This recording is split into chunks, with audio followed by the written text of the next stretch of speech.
വാണി. നമസ്കാരം.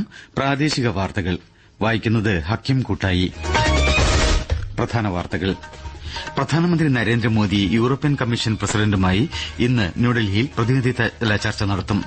വന്യജീവി ആക്രമണം നേരിടാൻ ഓരോ പ്രദേശത്തിന്റെയും പ്രത്യേകത കണക്കിലെടുത്ത് ഉചിത നടപടി സ്വീകരിക്കണമെന്ന് മുഖ്യമന്ത്രി പിണറായി വിജയൻ.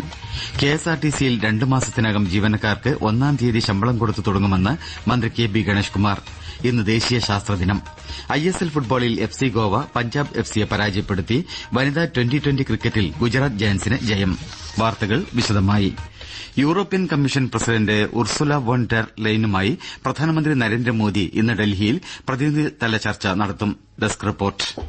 2 ദിവസത്തെ ഇന്ത്യാ സന്ദർശനത്തിനായി European commission president Ursula von der Leyen ഇന്നലെയാണ് ഡൽഹിയിലെത്തിയത്. 27 യൂറോപ്യൻ യൂണിയൻ കമ്മീഷണർമാരിൽ 22 പേരും അദ്ദേഹത്തോടൊപ്പം എത്തിയിട്ടുണ്ട്. ഇന്ത്യയും യൂറോപ്പും 2004 മുതൽ തന്ത്രപരമായ പങ്കാളികളാണ്. വ്യാപാരം, നിക്ഷേപം, കാലാവസ്ഥാ വ്യതിയാനം, ശാസ്ത്ര സാങ്കേതിക വിദ്യ എന്നിവയുൾപ്പെടെ വിവിധ മേഖലകളിൽ ബന്ധം വ്യാപിച്ചു കിടക്കുന്നു. ചരക്ക് കൈമാറ്റത്തിൽ ഇന്ത്യയുടെ ഏറ്റവും വലിയ വ്യാപാര പങ്കാളിയാണ് ഇയു. കഴിഞ്ഞ ഒരു ദശകത്തിൽ ഉഭയകക്ഷി വ്യാപാരം 90% വർദ്ധിച്ചിട്ടുണ്ട്.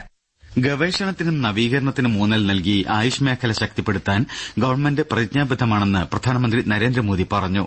യോഗ, പ്രകൃതി ചികിത്സ, ഫാർമസി മേഖല എന്നിവയ്ക്കായി സമഗ്രവും സംയോജിതവുമായ ആരോഗ്യവും സ്റ്റാൻഡേർഡ് പ്രോട്ടോക്കോളും പ്രോത്സാഹിപ്പിക്കണമെന്നും അദ്ദേഹം നിർദ്ദേശിച്ചു. ആയുഷ് മേഖല അവലോകനം ചെയ്യുന്നതിനായി പ്രധാനമന്ത്രിയുടെ നേതൃത്വത്തിൽ ന്യൂഡൽഹിയിൽ ചേർന്ന ഉന്നതതല യോഗത്തിൽ സംസാരിക്കുകയായിരുന്നു മോദി. പ്രതിരോധ ആരോഗ്യ സംരക്ഷണം പ്രോത്സാഹിപ്പിക്കുന്നതിനും ഔഷധ സസ്യകൃഷിയിലൂടെ ഗ്രാമീണ സമ്പദ്വ്യവസ്ഥയെ ഉത്തേജിപ്പിക്കുന്നതിനും ഈ മേഖലയുടെ പ്രധാന സംഭാവനകൾ യോഗത്തിൽ പ്രധാനമന്ത്രി എടുത്തു പറഞ്ഞു. പ്രധാനമന്ത്രി നരേന്ദ്രമോദി ഇന്ന് ന്യൂഡൽഹിയിൽ ജഹാൻ-ഇ ഖുസ്രു 2025 പങ്കെടുക്കും. മഹത്തായ സൂഫി സംഗീതോത്സവം ഈ വർഷം 25-ാം വാർഷികം ആഘോഷിക്കുകയാണ്. റൂമി ഫൌണ്ടേഷൻ സംഘടിപ്പിക്കുന്ന ഫെസ്റ്റിവൽ ഞായറാഴ്ച സമാപിക്കും.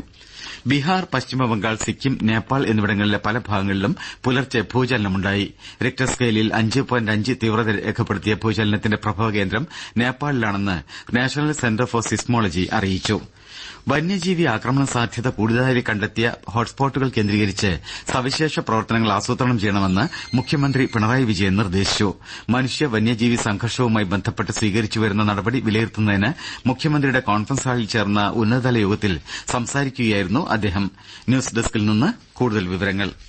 75 നിയമസഭാ മണ്ഡലങ്ങളിലായി വന്യജീവി ആക്രമണം രൂക്ഷമായ 273 ഗ്രാമപഞ്ചായത്തുകളുണ്ടെന്ന് മുഖ്യമന്ത്രി യോഗത്തിൽ അറിയിച്ചു. വന്യജീവി സംരക്ഷണ പ്രതിരോധ പ്രവർത്തനങ്ങൾക്കായി വന്യജീവി സംഘർഷം കൂടുതലായ പഞ്ചായത്തുകളിലും മുനിസിപ്പാലിറ്റികളിലും സന്നദ്ധ പ്രവർത്തകരുടെ പ്രൈമറി റെസ്പോൺസ് ടീം രൂപീകരിക്കും. വന്യജീവി ആക്രമണം നേരിടാൻ ഓരോ പ്രദേശത്തിന്റെയും പ്രത്യേകത കണക്കിലെടുത്ത് ഉചിതമായ നടപടി സ്വീകരിക്കണം. വന്യജീവികൾ കൃഷി നശിപ്പിക്കുന്നതും കന്നുകാലികൾ ഉൾപ്പെടെ വളർത്തുമൃഗങ്ങളെ ആക്രമിക്കുന്നതുമായി ബന്ധപ്പെട്ട് നഷ്ടപരിഹാരം കാലാനുസൃതമായി പരിഷ്കരിക്കുന്നത് പരിഗണിക്കുമെന്നും മുഖ്യമന്ത്രി പറഞ്ഞു. ലൈഫ് ഇൻഷുറൻസ് ഏർപ്പെടുത്തുന്നതും പരിശോധിക്കും. കാടിനകത്ത് വന്യമൃഗങ്ങൾക്ക് ആവശ്യത്തിന് വെള്ളം ലഭിക്കാൻ അടിയന്തര നടപടിയെടുക്കണമെന്നും വന്യജീവികളെ കാട്ടിനകത്ത് നിർത്താനാവശ്യമായ നടപടികളാണ് ഏറ്റവും പ്രധാനമെന്നും മുഖ്യമന്ത്രി പറഞ്ഞു. Wales cabinet secretary Jeremy miles ഇന്ന് തിരുവനന്തപുരത്ത് മുഖ്യമന്ത്രിയുമായും ആരോഗ്യമന്ത്രിയുമായും കൂടിക്കാഴ്ച നടത്തും. തിരുവനന്തപുരം മെഡിക്കൽ കോളേജും നഴ്സിംഗ് കോളേജും സന്ദർശിക്കുന്ന വെയിൽസ് സംഘം വിദ്യാർത്ഥികളുമായി സംവദിക്കും. കേരള സന്ദർശനത്തിന് ശേഷം വെയിൽസ് ക്യാബിനറ്റ് സെക്രട്ടറി മുംബൈയിലേക്ക് പോകും. കെഎസ്ആർടിസി മാറ്റത്തിന്റെ പാതയിലാണെന്ന് മന്ത്രി കെ.ബി. ഗണേഷ് കുമാർ പറഞ്ഞു. ചങ്ങനാശ്ശേരിയിൽ പുതിയ കെഎസ്ആർടിസി ബസ് സ്റ്റേഷന്റെ നിർമ്മാണോദ്ഘാടനം നിർവഹിക്കുകയായിരുന്നു അദ്ദേഹം. 1-2 മാസത്തിനുള്ളിൽ തന്നെ ജീവനക്കാർക്ക് 1-ാം തീയതി ശമ്പളം കൊടുത്തു തുടങ്ങും. പെൻഷനും കൃത്യമായി നൽകുമെന്നും മന്ത്രി പറഞ്ഞു. സാധാരണക്കാർക്കും എയർ കണ്ടീഷൻ ബസ്സിൽ യാത്ര ചെയ്യാൻ സൌകര്യമൊരുക്കും. ഇതിനായി ഏതാനും സ്വിഫ്റ്റ് ബസ്സുകൾ വലിയ ചാർജ് വർധനയില്ലാതെ എസിയാക്കും. വൈകാതെ ചലോ സംവിധാനം കൊണ്ടുവരും. ടിക്കറ്റ് ബുക്ക് ചെയ്യുന്നതിന് മാത്രമല്ല, ബസ് എവിടെ എത്തി, സീറ്റ് ഒഴിവുണ്ടോ തുടങ്ങിയ കാര്യങ്ങളും ആപ്പിൽ നോക്കി മനസ്സിലാക്കാൻ കഴിയുമെന്നും മന്ത്രി അറിയിച്ചു. സീറ്റുണ്ടെങ്കിൽ ബസ് പുറപ്പെട്ടു കഴിഞ്ഞും ടിക്കറ്റ് ബുക്ക് ചെയ്യാൻ കഴിയുന്നതാണ് ഈ ആപ്പ്. ഡെബിറ്റ് കാർഡ് വഴിയും യുപിഐ സംവിധാനം വഴിയും പണമടയ്ക്കാം. റീചാർജ് ചെയ്ത് ഉപയോഗിക്കുന്ന കെഎസ്ആർടിസി കാർഡുകൾ വീണ്ടും കൊണ്ടുവരുമെന്നും ഗണേഷ് കുമാർ പറഞ്ഞു. കടൽമണൽ ഖനന നീക്കത്തിനെതിരെ മത്സ്യത്തൊഴിലാളി സംഘടനകൾ ആഹ്വാനം ചെയ്ത തീരദേശ ഹർത്താൽ അർദ്ധരാത്രി അവസാനിച്ചു. പരമ്പരാഗത യാനങ്ങളും ട്രോളിംഗ് ബോട്ടുകളും മത്സ്യബന്ധനത്തിന് പോയില്ല. മത്സ്യബന്ധന തുറമുഖങ്ങളുടെയും വിപണന കേന്ദ്രങ്ങളുടെയും പ്രവർത്തനത്തെയും ഹർത്താൽ ബാധിച്ചു. പ്രാദേശിക വാർത്തകളാണ് കേൾക്കുന്നത്. ഇന്ന് ദേശീയ ശാസ്ത്രദിനം.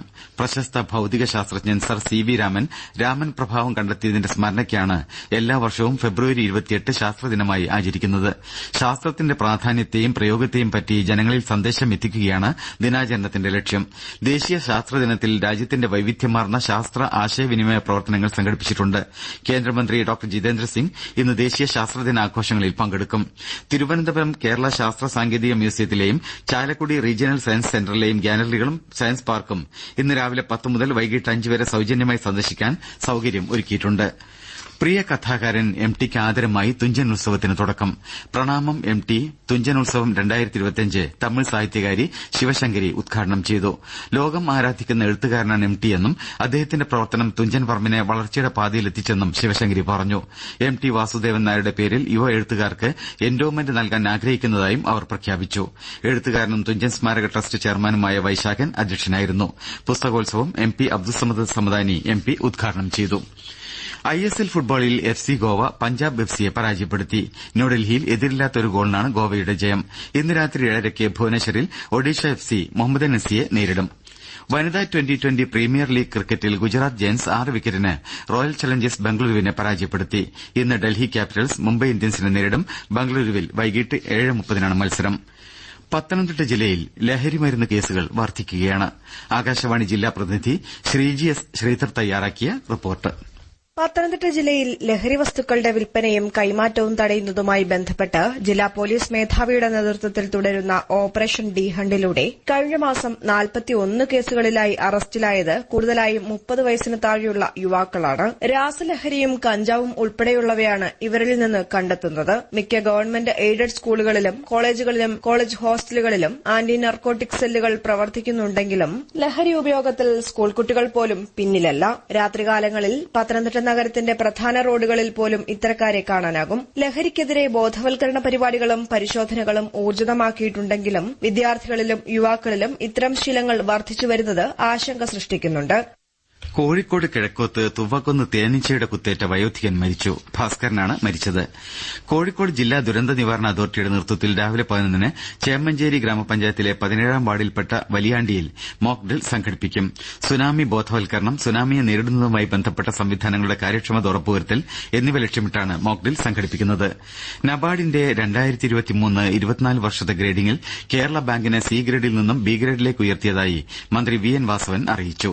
നടപ്പ് സാമ്പത്തിക വർഷം 18,000 കോടി രൂപയിലധികം തുകയുടെ വായ്പകൾ വിതരണം ചെയ്തെന്നും മുൻ വർഷത്തെ അപേക്ഷിച്ച് 2,000 കോടി രൂപ അധികമാണിതെന്നും മന്ത്രി തിരുവനന്തപുരത്ത് വാർത്താസമ്മേളനത്തിൽ അറിയിച്ചു. കണ്ണൂർ നിയോജകമണ്ഡലത്തിൽ കിഫ്ബിയിൽ ഉൾപ്പെടുത്തി പൂർത്തീകരിക്കേണ്ട വിവിധ പദ്ധതികൾ വേഗത്തിലാക്കാൻ മന്ത്രി രാമചന്ദ്രൻ കടന്നപ്പള്ളി ബന്ധപ്പെട്ട ഉദ്യോഗസ്ഥർക്ക് നിർദ്ദേശം നൽകി. 356 കോടി 7 ലക്ഷം രൂപയുടെ പദ്ധതികളാണ് മണ്ഡലത്തിൽ പൂർത്തിയായിക്കൊണ്ടിരിക്കുന്നത്. പിണറായി ഗവൺമെന്റിനെതിരെ പ്രതിഷേധം ശക്തമാക്കാൻ UDF തീരുമാനിച്ചതായി കൺവീനർ MM ഹസൻ അറിയിച്ചു. സംസ്ഥാനത്ത് വർദ്ധിച്ചുവരുന്ന കൊലപാതകങ്ങൾക്കും ലഹരി വ്യാപനത്തിനുമെതിരെ അടുത്ത ബുധനാഴ്ച സെക്രട്ടേറിയറ്റിന് മുന്നിൽ നോ ക്രൈം നോ ഡ്രഗ്സ് എന്ന മുദ്രാവാക്യമുയർത്തി UDF ഉപവാസം നടത്തുമെന്നും അദ്ദേഹം തിരുവനന്തപുരത്ത് പറഞ്ഞു. കടൽമണൽ ഖനനത്തിൽ LDFുമായി ചേർന്ന് സമരം വേണ്ടെന്നാണ് UDF തീരുമാനമെന്നും സ്വന്തം നിലയ്ക്ക് സമരം ചെയ്യുമെന്നും ഹസൻ പറഞ്ഞു. താഴെത്തട്ടിലെ പ്രവർത്തകർക്കായി ക്യാമ്പ് സംഘടിപ്പിക്കും. പ്രതിപക്ഷ നേതാവ് VD സതീശന്റെ നേതൃത്വത്തിൽ ഏപ്രിൽ 21 മുതൽ 30 വരെ തീരദേശ യാത്ര സംഘടിപ്പിക്കുമെന്നും ഹസൻ അറിയിച്ചു. NSS ടെക്നിക്കൽ സെൽ സംസ്ഥാനത്തെ പോളിടെക്നിക്കുകളിലെ നാഷണൽ സർവീസ് സ്കീം വോളണ്ടിയർമാർക്ക് വേണ്ടി തിരൂർ സീതി സാഹിബ് മെമ്മോറിയൽ പോളിടെക്നിക് കോളേജിൽ ഇന്നും നാളെയും എനർജി ഓഡിറ്റിംഗ് ശില്പശാല സംഘടിപ്പിക്കും. കുറുക്കോളി മൊയ്തീൻ MLA ശില്പശാല ഉദ്ഘാടനം ചെയ്യും. തലശ്ശേരി പൊന്നം ഏഴരക്കണ്ടത്ത് ഒരാഴ്ചയായി നടന്നുവന്ന പൊന്നിത്തങ്കം സമാപിച്ചു. സമാപന സമ്മേളനം B ശിവദാസൻ MP ഉദ്ഘാടനം ചെയ്തു. പ്രിയ ശ്രോതാക്കളെ, വാർത്താബഹുലമായ 27 വർഷത്തെ എന്റെ ഔദ്യോഗിക ജീവിതം ഇന്ന് ഈ ബുള്ളറ്റിനോടെ അവസാനിക്കുകയാണ്. ഡൽഹിയിലും തിരുവനന്തപുരത്തും കോഴിക്കോട്ടും ആകാശവാണി വാർത്താ അവതാരകൻ എന്ന നിലയിൽ വാർത്തകളോടും സംഭവങ്ങളോടും അങ്ങേയറ്റം നീതി പുലർത്താൻ കഴിഞ്ഞു എന്ന ചാരിതാർത്ഥ്യത്തോടെയാണ് ഞാൻ പടിയിറങ്ങുന്നത്. ശ്രോതാക്കളുടെ തിരുത്തലുകൾക്കും നിർദ്ദേശങ്ങൾക്കും നന്ദി. എല്ലാ ശ്രോതാക്കൾക്കും എന്റെ സ്നേഹാശംസകൾ. പ്രധാന വാർത്തകൾ വീണ്ടും. പ്രധാനമന്ത്രി നരേന്ദ്രമോദി യൂറോപ്യൻ കമ്മീഷൻ പ്രസിഡന്റുമായി ഇന്ന് ഡൽഹിയിൽ പ്രതിനിധിതല ചർച്ച നടത്തും. വന്യജീവി ആക്രമണം നേരിടാൻ ഓരോ പ്രദേശത്തിന്റെയും പ്രത്യേകത കണക്കിലെടുത്ത് ഉചിത നടപടി സ്വീകരിക്കണമെന്ന് മുഖ്യമന്ത്രി പിണറായി വിജയൻ. കെഎസ്ആർടിസിയിൽ 2 മാസത്തിനകം ജീവനക്കാർക്ക് 1-ാം തീയതി ശമ്പളം കൊടുത്തു തുടങ്ങുമെന്ന് മന്ത്രി കെ ബി ഗണേഷ് കുമാർ. ഇന്ന് ദേശീയ ശാസ്ത്രദിനം. ഐഎസ്എൽ ഫുട്ബോളിൽ എഫ്സി ഗോവ പഞ്ചാബ് എഫ്സിയെ പരാജയപ്പെടുത്തി. വനിതാ 2020 ക്രിക്കറ്റിൽ ഗുജറാത്ത് ജയന്റ്സിന് ജയം. പ്രാദേശിക വാർത്തകൾ കഴിഞ്ഞു.